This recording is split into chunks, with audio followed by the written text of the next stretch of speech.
একজন ছোট বালক সাহেব, সে সবসময় বই পড়তে খুব ভালোবাসত।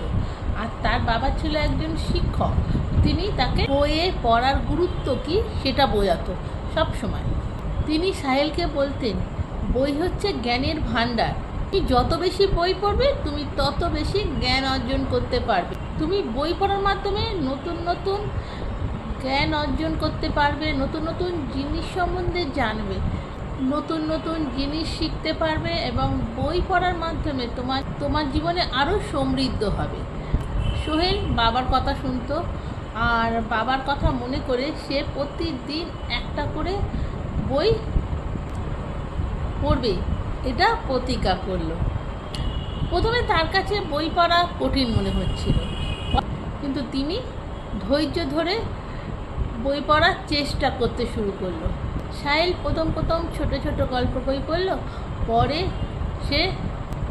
সে তার পড়ার আগ্রহ বাড়াতে শুরু করলো। একদিন সাহেল একটা বই পড়ল যেখানে একজন বিজ্ঞানীর জীবনী ছিল।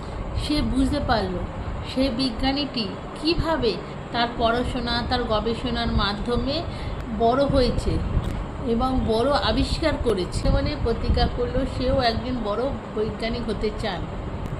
কয়েক বছর পর সোহেল তার পড়াশোনায় ভালো ফলাফল করল এবং সে বিশ্ববিদ্যালয়ে ভর্তি হলো। সে ভর্তি হওয়ার পর বিজ্ঞান নিয়ে পড়াশোনা করলো, একজন সফল বিজ্ঞানী উঠল। সোহেল তার বই পড়ার অভ্যাসের জন্য কৃতজ্ঞ ছিল, আর কারণ তার বই পড়ার অভ্যেস তাকে একজন সফল মানুষ করতে সাহায্য করেছে। এর থেকে আমরা শিক্ষা পাই যে বই পড়ার মাধ্যমে আমরা জ্ঞান অর্জন করতে পারি, আমাদের স্বপ্ন পূরণ করতে পারি।